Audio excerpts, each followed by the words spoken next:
Olá, eu sou Luiz Gustavo Klein e esse é o Sala Política. Hoje uma convidada mais que especial. Nós estamos aqui com Maria Osmarina Marina, da Silva Vaz de Lima. Nascida no Acre, se alfabetizou aos 16 anos, graduada em História pela Universidade Federal do Acre. Tem em seu currículo funções como vereadora, deputada estadual, senadora, ministra de Estado, dentre muitos outros, e dispensa muitas apresentações. Marina Silva, é um prazer te receber aqui. É um prazer estar aqui com você, Gustavo, e com todos aqueles que estão nos acompanhando. Muito obrigada. Marina, é um costume nosso no Sala Política, que é o nosso programa, quando a pessoa conversa conosco a primeira vez, nós perguntarmos o que fez a pessoa ir para a política. Né? Qual foi o motivo que você observou e pensou, eu posso fazer a diferença na política? Né? As pessoas amam ou odeiam política. E o que te fez ter essa sensação, eu preciso estar na política para mudar a vida das pessoas? Bem, isso começou quando eu era ainda muito jovem, né? Eu sou do estado do Acre, nasci e me criei na floresta amazônica. E durante a década de 70 começou um processo muito grande de destruição da floresta, porque os antigos seringais nativos eram vendidos, iam sendo transformados em fazendas e iam expulsando a gente de lá. E começou uma luta de resistência com Chico Mendes, que todos conhecem, foi assassinado. De sorte que na década de 80, quando foi no momento da feitura da Constituinte, eu que tinha 26 anos, já vinha dessa luta com Chico Mendes desde os 17 anos, e a gente sempre esbarrava, não existe a lei para acolher aquilo que era a defesa dos indígenas, aquilo que era a defesa dos seringueiros, que era a defesa da proteção da floresta. Como em 86 iam eleger os deputados federais constituintes, eu decidi sair candidata a deputada federal constituinte para ajudar a eleger o Chico Mendes deputado estadual, e eu vim para a constituinte para colocar as questões de defesa da Amazônia, do meio ambiente e da defesa da justiça social na Constituição. Eu não fui eleita, mas eu fui super bem votada. São 8 vagas no Acre e eu fui a 5ª mais votada, sendo uma pessoa de origem muito humilde, que não pertencia a nenhuma família de político, uma mulher preta, seringueira. Naquele momento foi claramente dizer, eu estou entrando na política porque é a forma de ajudar a resolver os problemas que a maioria dos políticos da época não olhavam para eles e que muitos deles continuam não olhando. Em que momento você percebeu o tamanho político que você tem hoje? Que aquela menina que saiu do Acre, né, e conheceu todos os extremos do Brasil, desde os rincões mais distantes até os grandes salões onde muitas vezes os políticos estão e você frequentou. Quando você se deu conta e falou, opa, hoje eu sou uma instituição nacional, né? Quando que caiu a ficha politicamente para você do seu tamanho? Eu acho que quando a gente encara a política como serviço, e é assim que eu encaro a política, como a forma em que eu posso servir as causas em que eu acredito, os ideais que eu tenho, e um mandato de senadora significa servir ao país, mas servir em função dessas causas. Eu acho que a gente nem fica preocupado se a gente tem um tamanho ou não. Correto? E para mim é assim, eu me coloco a serviço. E o tamanho que terá isso é a relevância do serviço que foi prestado. Em alguns momentos da história, o que vai fazer a diferença não é o tamanho da pessoa, é o tamanho do compromisso, o tamanho da dedicação, o tamanho da responsabilidade que você tem com aquilo que te é delegado pelo povo, pela sociedade, e obviamente que eu que acredito em Deus, né, a oportunidade que eu estou tendo de poder fazer a diferença. Eu acho que eu fico muito mais ligada nisso, né? O tamanho do compromisso, o tamanho da responsabilidade e do serviço que pode ser prestado. Quando eu fui ministra do Meio Ambiente, eu fiz todo o esforço para dar tudo o que eu podia para conseguir os resultados que, graças a Deus, alcançamos. E como diz o provérbio bíblico, né, a gente tem que fazer o que tem que ser feito e o resto vem por acréscimo. Esse despreendimento talvez não seja a receita do sucesso? Eu acho que o importante é a gente fazer sem ficar focado no reconhecimento. certo? E quando servir.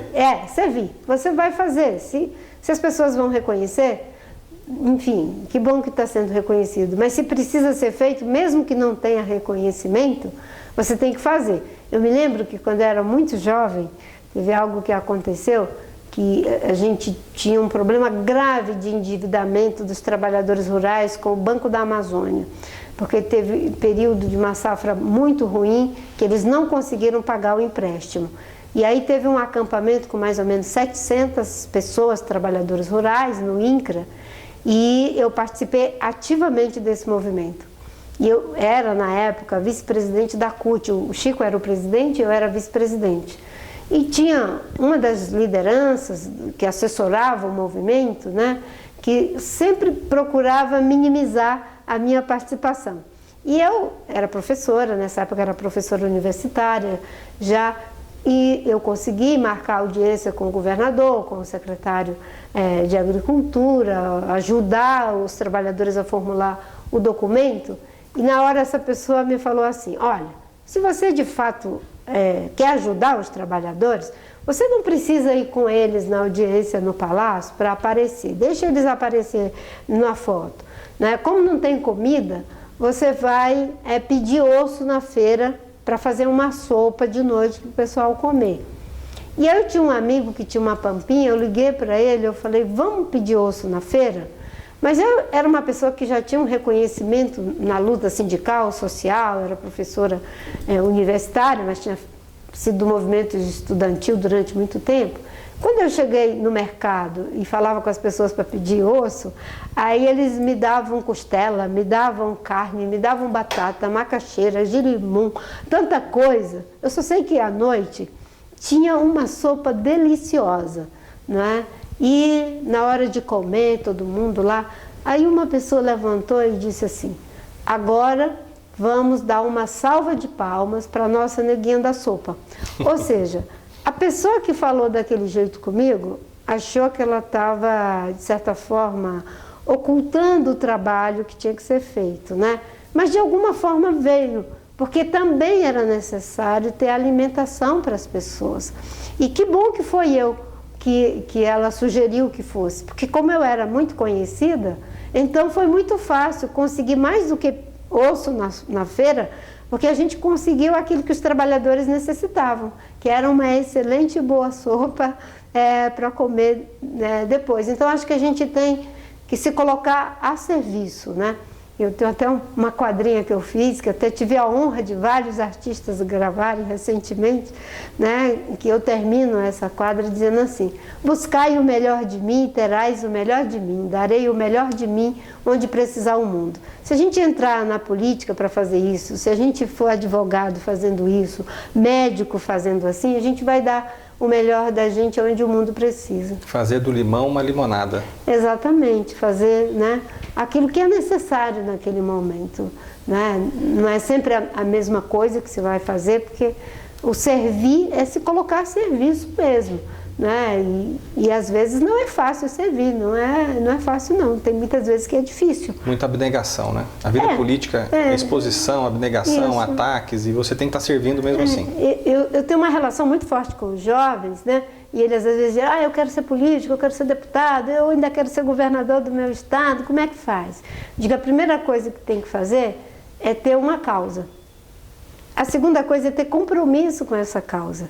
E com certeza isso vai vir por acréscimo, porque você vai descobrir que a melhor forma de servir, né, para todo mundo é na política. Porque a política nada mais é do que alguém que decide que enquanto você exerce a sua profissão de jornalista ou de advogado, né, o outro de empresário, o outro de agricultor, tem alguém que está preocupado em trabalhar para que tudo funcione, para que você possa ser o advogado que você merece, o médico que você merece, a dona de casa, se essa for a sua escolha, correto? Então você vai estar ali preocupado com tudo.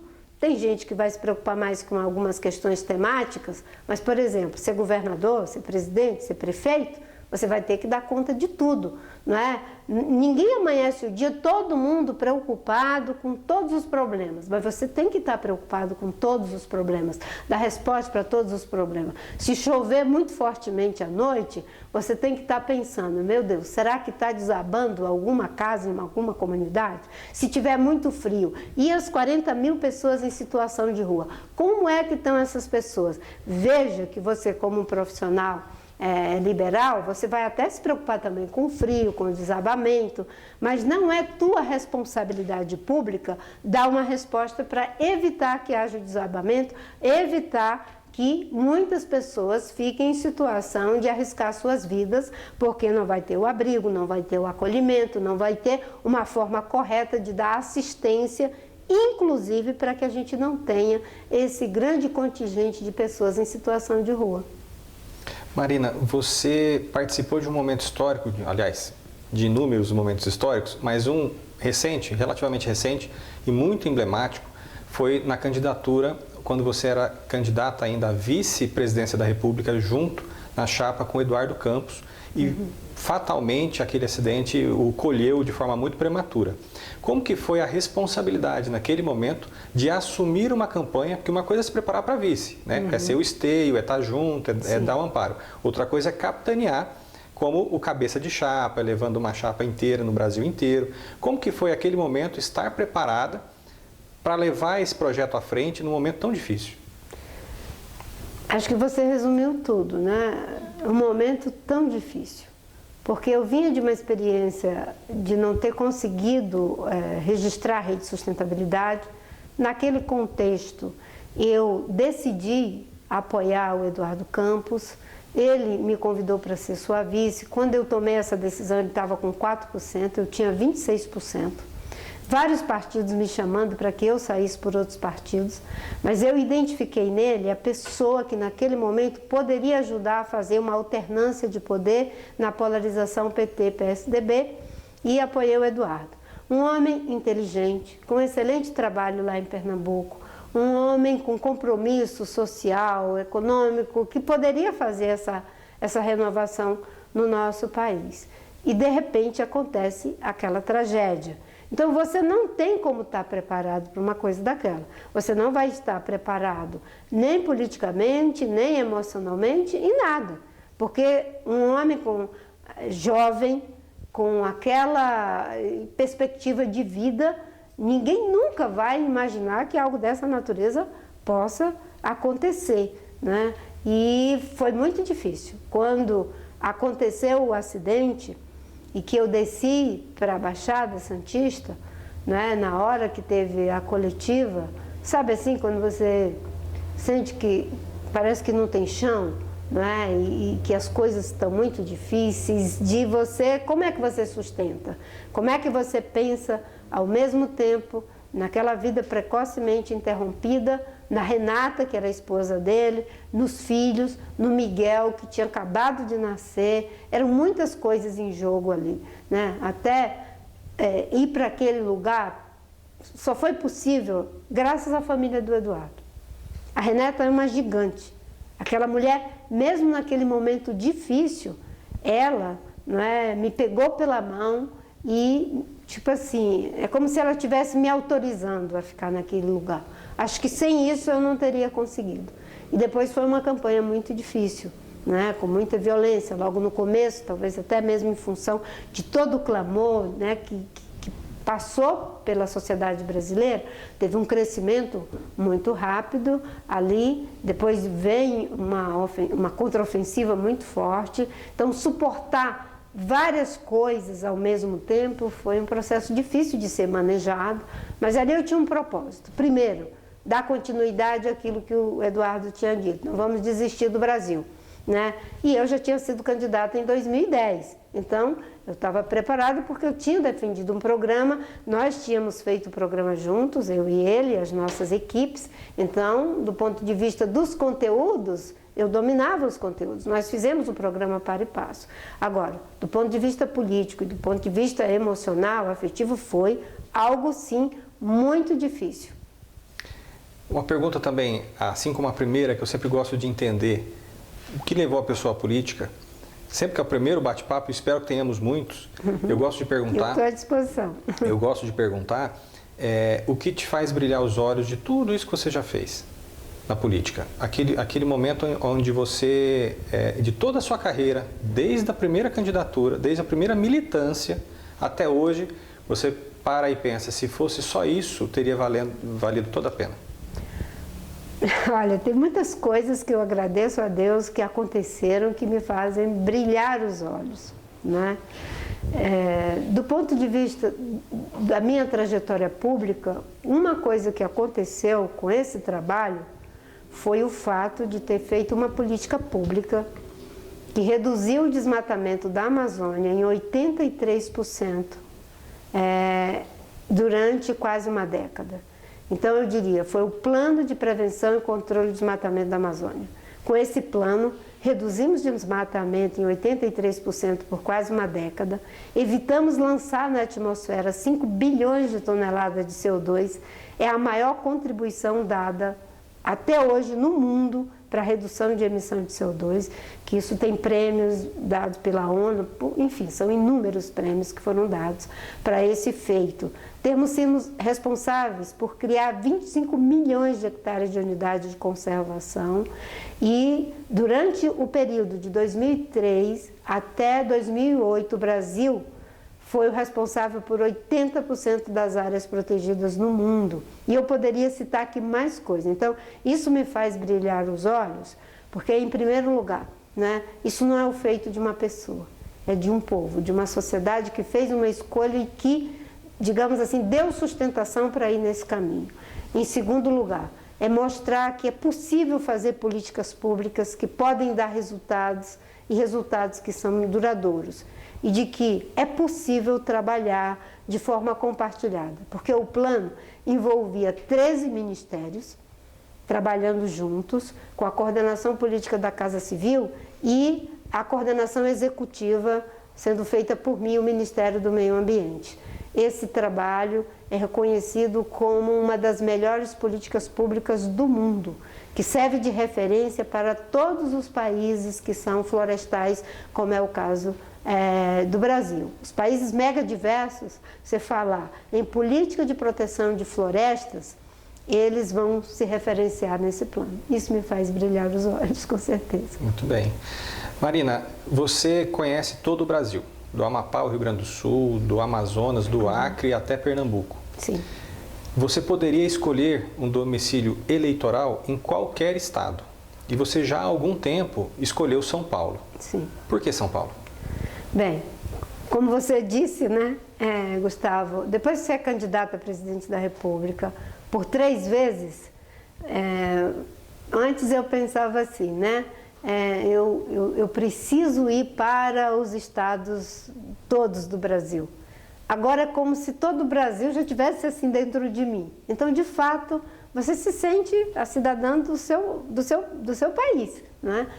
E a causa que eu defendo é uma causa que precisa, né, da ação do país inteiro, né, nas várias agendas. E, obviamente, que o estado de São Paulo é um estado que tem os melhores recursos para fazer uma virada de chave. O mundo está caminhando numa outra direção, de um outro modelo de desenvolvimento, que cria prosperidade, que combate desigualdade, mas também protege o meio ambiente, que é altamente tecnológico, mas que também respeita os conhecimentos tradicionais. Então, São Paulo, por ter orçamento, recursos humanos, ter base de conhecimento, tecnologia, e que já deu tanta contribuição para que o Brasil fosse o país agrícola que se tornou quando foi o tempo, o país industrial que é quando foi o tempo, e agora ele pode contribuir para que isso aconteça. Obviamente que isso não é uma pessoa, mas é você se somar para ajudar a alavancar essa transformação, né? E São Paulo deve fazer isso em benefício, em primeiro lugar, de si mesmo, com um ciclo de prosperidade que gere cada vez mais riqueza, mas também inclusão, que dessa vez ninguém fique para trás, né? E porque São Paulo também é um estado que é muito afetado pela destruição da Amazônia. Aqui, não é, a gente sofre com problemas hídricos, tem que fazer racionamento de água. Isso tem a ver com a diminuição do regime de chuvas que foram acontecendo em função da mudança climática e da destruição das florestas. Aqui é um estado que tem que ter, às vezes, até ameaça de racionamento em termos de energia. Isso em função também da baixa dos reservatórios. São Paulo é um estado que pode ajudar a movimentar uma nova economia, que é o que chamamos de bioeconomia, né? De ajudar para que a gente tenha uma matriz energética 100% limpa, que a gente tenha um sistema de transporte diferente. Isso tudo movimenta uma economia nova, novos produtos, novos materiais, nova base tecnológica, novos jovens descobrindo e criando carreiras nas universidades para esse novo ciclo de prosperidade. Então, né, aquilo que a gente chama metaforicamente da locomotiva do Brasil, né, essa alavanca do Brasil pode ir no caminho daquilo que o mundo está indo, sabe?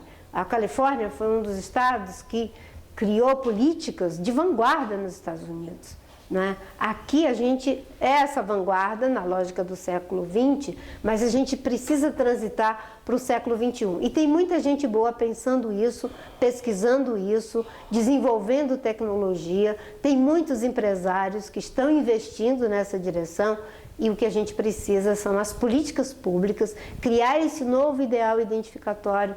E, obviamente, que, como eu tenho uma relação histórica com São Paulo, até mesmo de muita gratidão, porque foi em São Paulo que eu consegui, né, salvar a minha vida por pelo menos 3 vezes, né, eu estou humildemente aqui me colocando a serviço dos paulistas, do Estado de São Paulo e do Brasil, com certeza. E as causas que eu defendo, né, elas são causas da humanidade.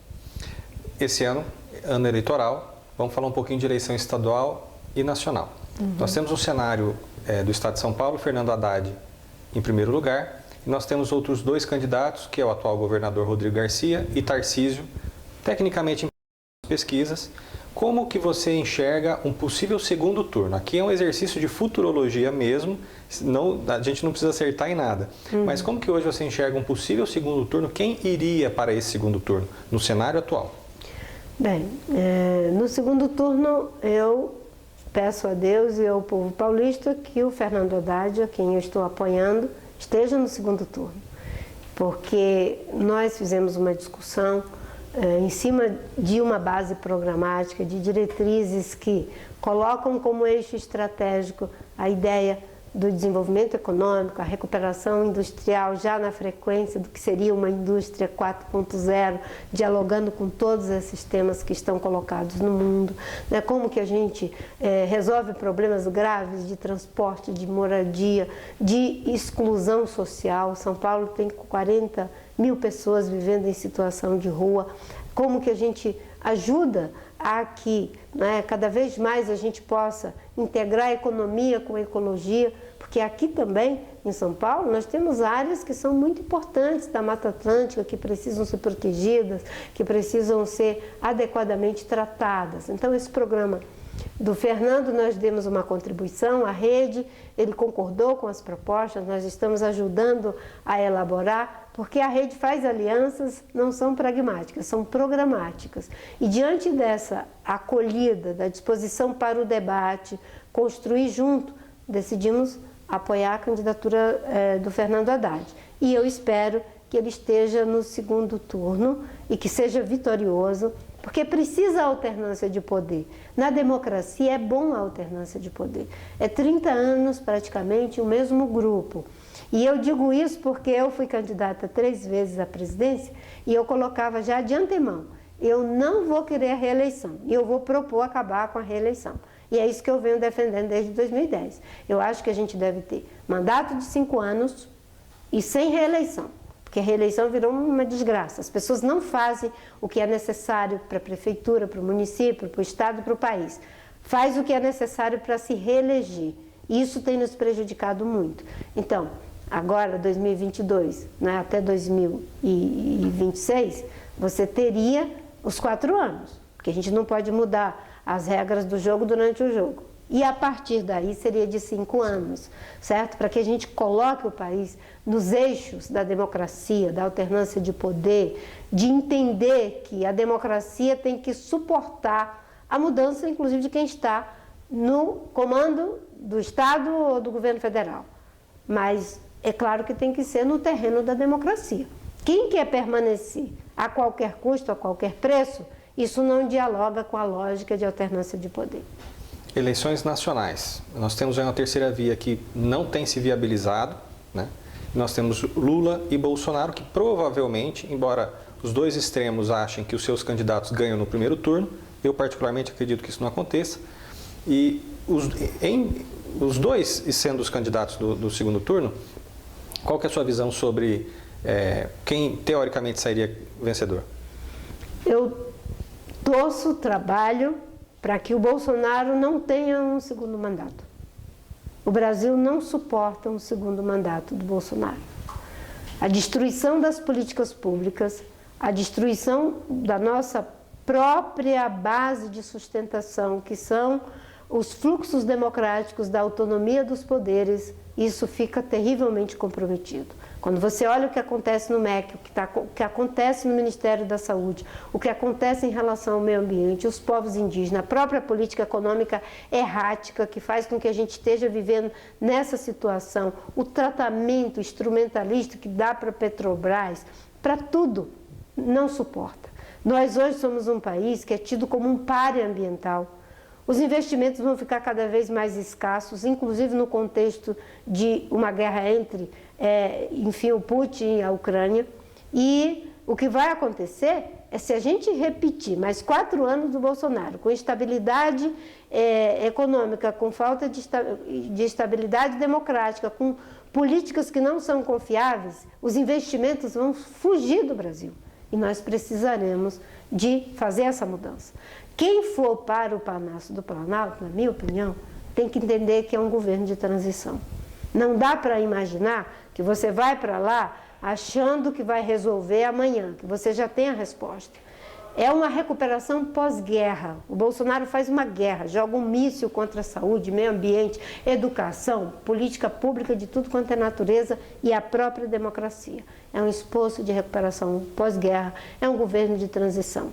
Por isso que eu defendo que agora, na campanha, né, os candidatos do campo democrático, eles não se coloquem como sendo, né, a vitória vai ser minha, do meu partido. Não, a vitória tem que ser da sociedade brasileira, dos trabalhadores, dos empresários, das mulheres, dos pretos, dos indígenas, dos jovens, dos formadores de opinião, dos profissionais liberais, porque é assim que a gente vai conseguir derrotar mais que o Bolsonaro. A gente vai derrotar o bolsonarismo. É assim que a gente vai conseguir mais do que mudar de governo. A gente vai ter condições de mudar a realidade. E é para isso que nós devemos trabalhar. Então, né, eu trabalho para que o Bolsonaro não tenha um segundo mandato e eu ainda estou fazendo diálogo no campo democrático, popular, porque a rede liberou entre Ciro e Lula. Alguns já manifestaram o apoio a Ciro, outros a Lula, e eu estou debatendo, porque eu tenho insistido.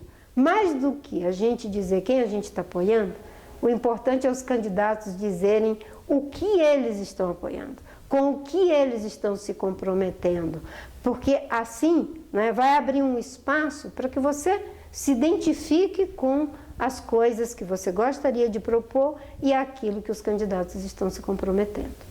Marina, eu gostaria de agradecer a sua vinda a esse bate-papo, espero que tenhamos outros. Caso você queira fazer suas considerações finais para os nossos telespectadores, você pode ficar à vontade, se quiser passar as redes sociais, os contatos da sua equipe ou da campanha, fique à vontade. Eu agradeço a oportunidade de a gente fazer essa conversa, uma entrevista que é uma conversa, e isso é muito bom para a democracia. Acho que a gente está vivendo um momento em que parece que a gente foi perdendo, não é, a paixão pela conversa, pelo diálogo. Isso é muito bom que nós fizemos aqui agora.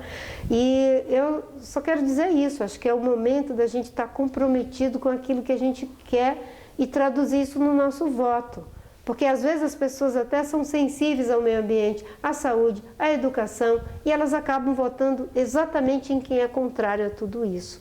E eu quero só dizer isso, acho que faça a sua escolha pensando não só na sua paixão política partidária como se fosse um time de futebol, mas pense isso como uma ferramenta para ajudar a mudar o Brasil, melhorar o Brasil, fazer o Brasil transitar dessa situação terrível para um processo de horizonte de futuro para os nossos filhos, nossos netos. Mais uma vez eu te agradeço. Conversei com Marina Silva, essa gigante da política brasileira. Eu sou Luiz Gustavo Klein, esse é o Sala Política, você assiste aqui na TV Todo Dia, canal 14.1, uma parceria com o portal O Carioba. Até amanhã.